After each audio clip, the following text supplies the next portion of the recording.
You just had AI write a review of itself, basically. Do you understand?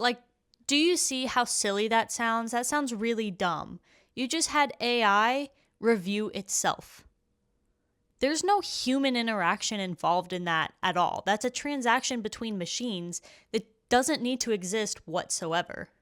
Hello, welcome back to my channel. I'm Kate, for those of you who don't know me, and I like to talk about books. But recently, I've been talking about some other stuff too, but I really just like talking about books. Today, I'm doing something a little different because typically I do book reviews, but I wanted to talk about the AI controversy in the publishing industry, or really just the book industry overall. This is because there's been a lot of controversy I've seen and questions and anger about the use of AI in the industry with writing, editing, publishing, reviews, etc. I've read several opinion pieces as articles as well as social media posts in relation to this, and I just kind of put together a little outline going over everything to help inform people who are unaware of what's going on, as well as just giving my own thoughts on the matter. So if you're ready to learn more and form your own opinion, let's get into it. So I'm going to start by introducing AI, and the use of it has basically allowed people to think that writing a book is infinitely more attainable than it used to be. But the question is, at what cost does that come? Before we get into it, I want to ask you really quickly to hit that like button and even subscribe if you're feeling up for it. It helps me to keep sharing my thoughts and making videos and more book reviews like this. Now, let's get into it. One of the number one things I see in support of the AI is that it helps authors come up with ideas or edit or just write a manuscript in general when they don't have time for it, or to even avoid writer's block and keep going and have more creative ideas come to them without having to go search for it or wait for them to come to you. One of the things I read in my research for this is from an author doing an opinion piece. She said, "Humans have written literary masterpieces for hundreds of years without the use of AI or machines.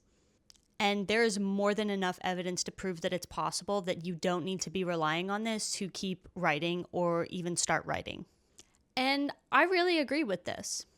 Before Gen AI existed, authors had to use their own minds to write these stories. There's all of these books on my shelf.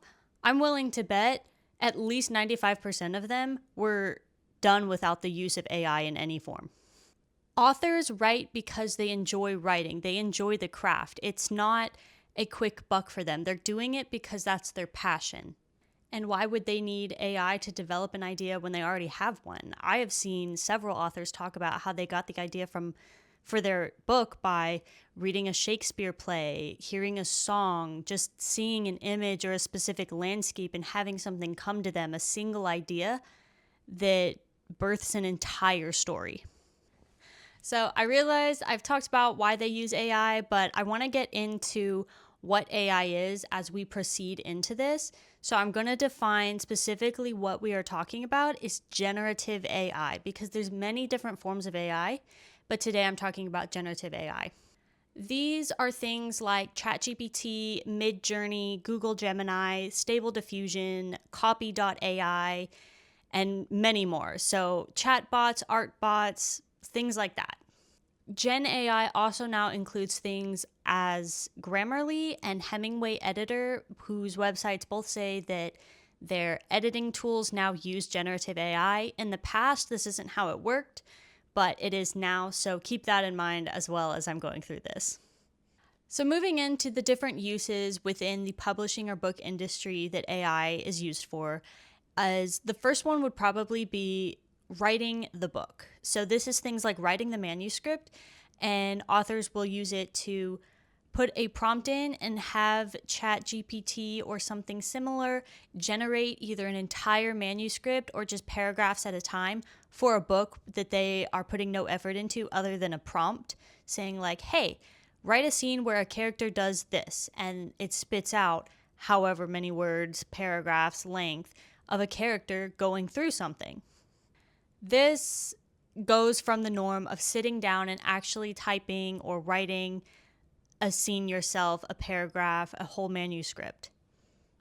As I mentioned, I read a whole bunch of articles and posts about this, which will all be linked down below in the description box.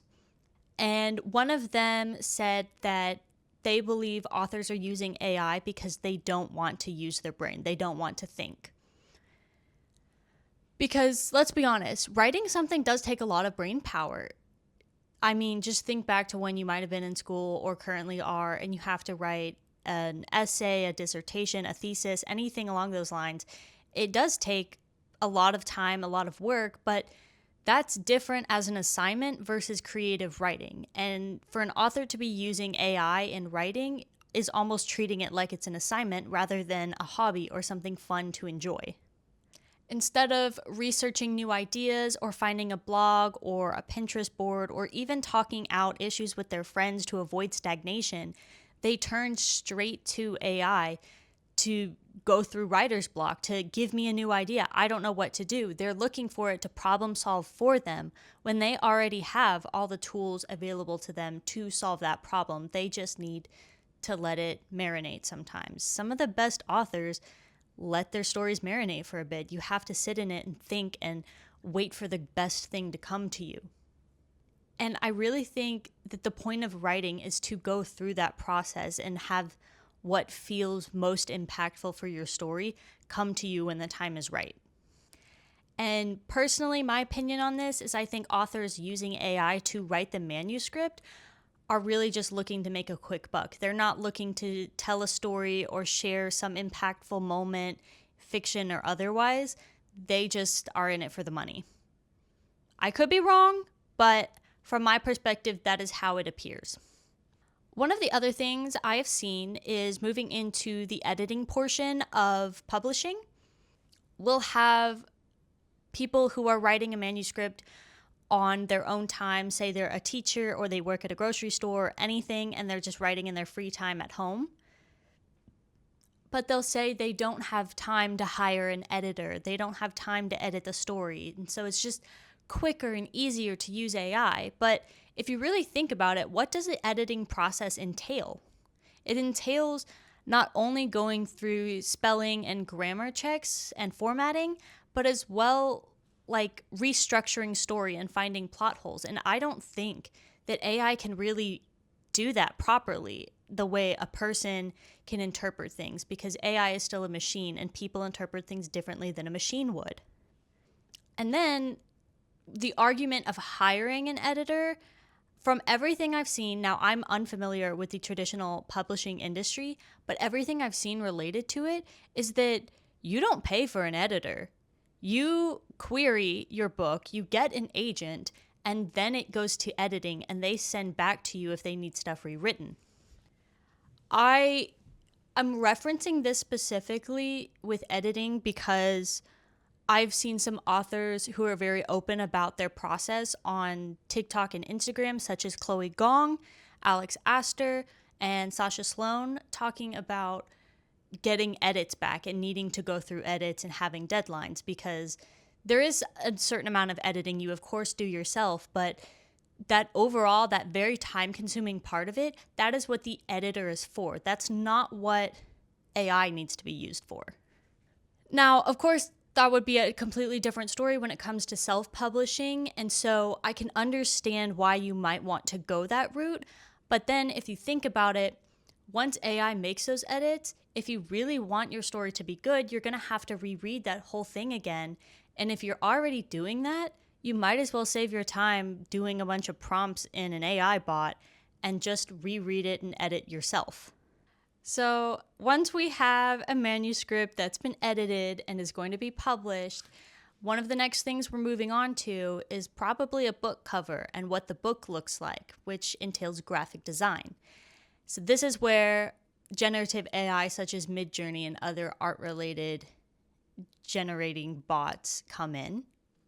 And I'm really going to more so focus on self-published authors for these next few points, but I think it could also go for traditional publishing, as a lot of jobs are getting cut in favor of AI and saying that AI could do it for you. But I'm really focusing on self-publishing because I've seen that as a really big thing with a bunch of small and new authors coming out with AI generated things like this. So you might want to jump to, hey, I'm a self-published author, but I need a book design and I don't know how to do it. So I'm just going to have AI do it for me. It sounds easy and quick, but if you really think about it, there are a lot of other options out there you could go with. Now, the first thing is that you might not have experience in graphic design, so you might want to immediately jump to, I'm just going to have the bot do it for me. But if you go to Canva, which does have an AI integrated in it nowadays, you don't have to use that feature, but you can just type in for free book fantasy template and you can just go off of there. You can combine multiple different ones and find something that works for you. It's super easy, guys. And I feel like seeing an author do that themselves that's self-published and even sharing that journey of learning a little bit of graphic design for their book makes me want to support them even more than an author who is like, yeah, I just AI'd the cover, I AI'd the book. It's great. It's not. Other reasons you might jump for this is because you can't afford a graphic designer if you're not willing to learn it yourself. And I can understand that because they can charge high prices, but if you find a small artist, they might be willing to do like a mock-up that's super simple for free, maybe a single thing for free. I know a lot of people are starting to do trades back and forth as, hey, if you do this for me, I'll do that for you. I myself have done this. I've traded my marketing skills on my platform in favor of marketing something for someone else, and they give me that product. It's really easy and it's kind of sweet. Plus, if you just talk to them about a book cover, I mean, honestly, if you really just go find a bunch of artists and speak to them, smaller ones are not going to be charging absolutely through the roof. Plus, generative art bots are really just reusing the same stock images they have in their database as well as stolen from other artists. And seeing a repeat of the same things over and over again is exhausting. And even ones that aren't AI generated is already becoming exhausting. There's a couple in the fantasy genre, like these ones. I know the Inheritance Games has a cover that looks very similar to another cover. I don't know which one came out first, but as well as the classic romance book covers these days that are all kind of cartoon, hand-drawn, animated looking. They all look the same, and I feel it's starting to become uncreative instead of just a fun trend.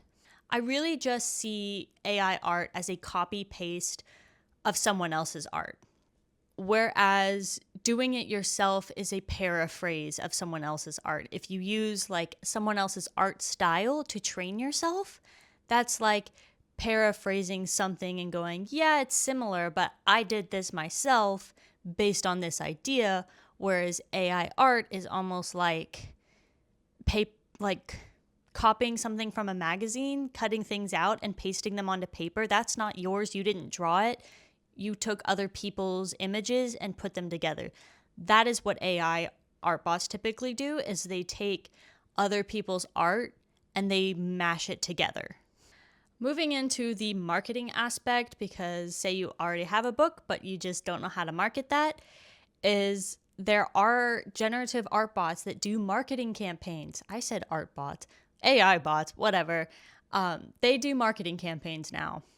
Again, this is more so referencing specifically self-published authors, because if you're going the traditional publishing route with a publishing house, they're really going to do a lot of marketing for you, I think. So if you don't know how to do it, you might think, I'll just use the AI generative marketing campaign, which, again, it sounds so easy, but there's so many other ways you can do this. I'm trying to give the tools as well as the reasons behind why people do it and what they can do to change, in case we haven't picked up on that yet. That's kind of what my goal is here. People like posts, and you don't think you know how to post something for marketing, but it's actually kind of really easy if you're marketing something like a book or just sharing an idea like that. Is you think you got to have like all these great graphics and constant things and even little videos or animations, and you really don't need all that. I think if you just have one copy of your book, like the author's copy, a first run print kind of thing. You just have one of those. Just sit down in front of the camera on the floor and talk about it. Show us your book, read us a quote, talk about your book, your process. I find that a lot of consumers these days really start to love those personal talking to you videos, even if it's something that's like a get ready with me while I talk about my book. People really like those. Whereas if there's not a person in the video within the first like 2 seconds, people are tending to scroll past them. They're not interested in those animations and super detailed like graphic photos. They like those personal, I'm speaking to you, it looks like I'm directly talking to you about this story. They like those. And I find that people engage with those more often. And so those are super easy if you just want to sit down and pop a couple of those videos out with, hey, this is my book. This is what it's called. These are some cool tropes in my book. And then another video about this is how I wrote my book, or this is where I got my idea for my book. There's all sorts of different things that make people want to support you when they know more about you and they feel more close to you, learning about your story and wanting to read that instead of just like, here it is. The art one is a really big one for me, especially seeing a lot of artists like screen capture AI art and point out watermarks that belong to them from their art that were stolen to train bots. And so I just wanted to really quickly discuss an artist who has had their art taken by AI and spoken out about it.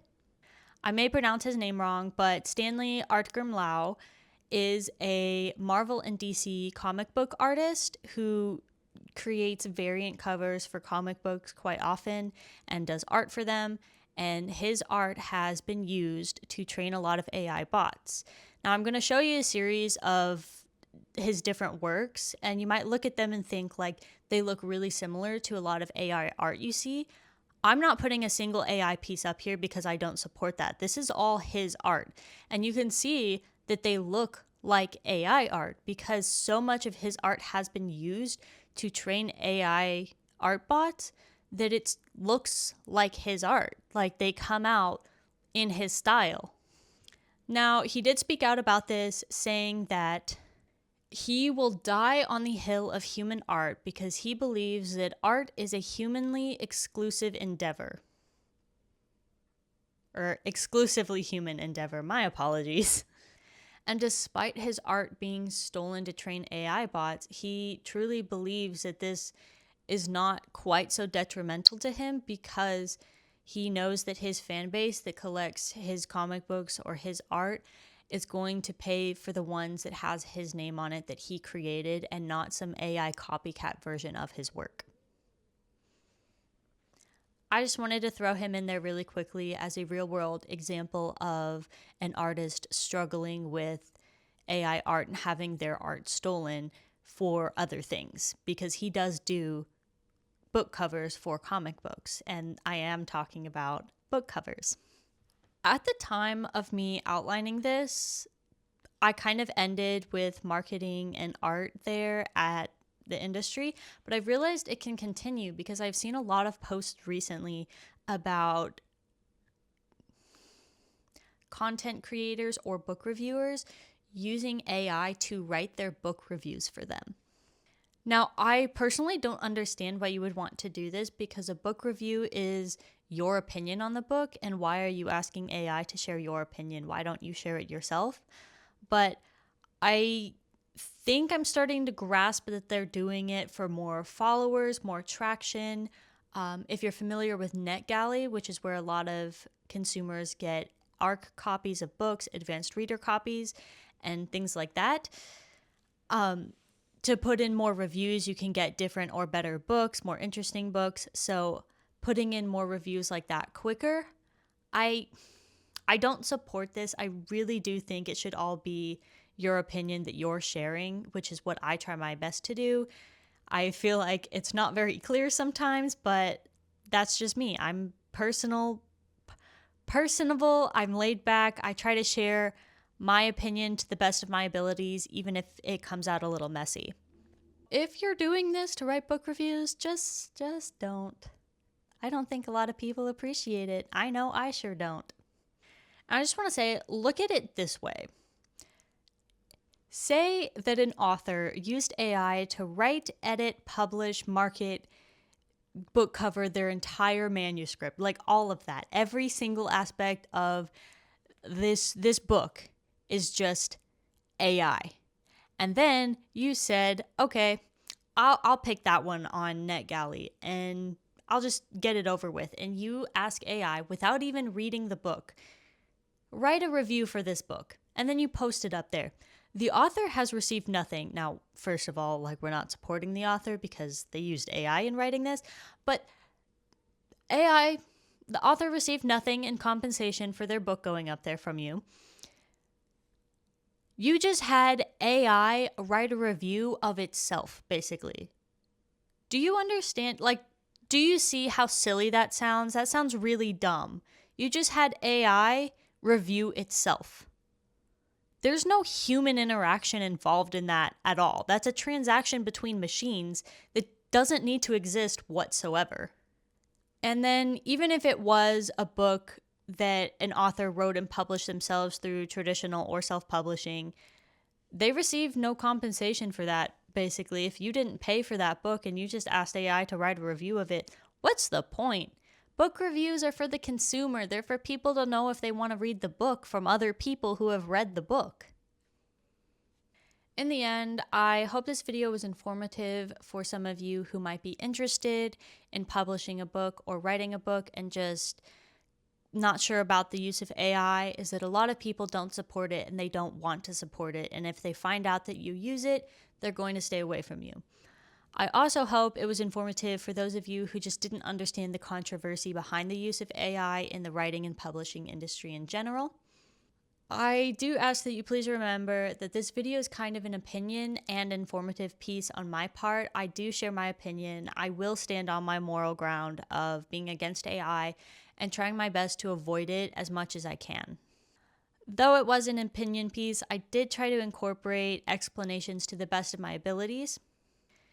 When it comes to AI, I think I'm not going to use it. And if there's something I don't know how to do or I can't do it, such as making a book cover, I know there's someone out there who can, and I would much rather support them and help give them money toward their life and their craft than ask a machine to do it for me. As a reminder, if you would like to discuss your opinions on this down in the comments, you are absolutely free to. I just ask that we all try and remain respectful to one another. And if you are speaking to someone else and you can't come to an agreement on something, please just be the bigger person and agree to disagree, because there is so much more to life than trying to win an argument on a keyboard between you and a stranger you've never met before in a YouTube comment section. Thank you guys so much for watching my video on the AI controversy today. If you'd like to read or learn more about this, I did link a bunch of articles that I read in preparation for this, as well as social media posts down below in the description box, as well as that artist I mentioned. Once again, please do like and subscribe. It really does help out small creators like me, or just bigger ones, so that we can all keep making videos that you guys like to see. If you want to see more from me, you can follow my Instagram, where I am much more active, and my Goodreads, which will just tell you what I'm reading right now.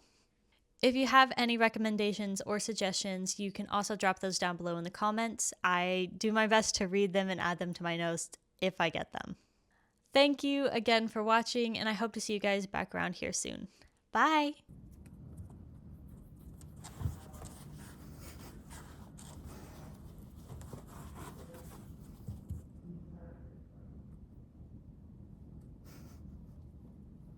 Das war schön.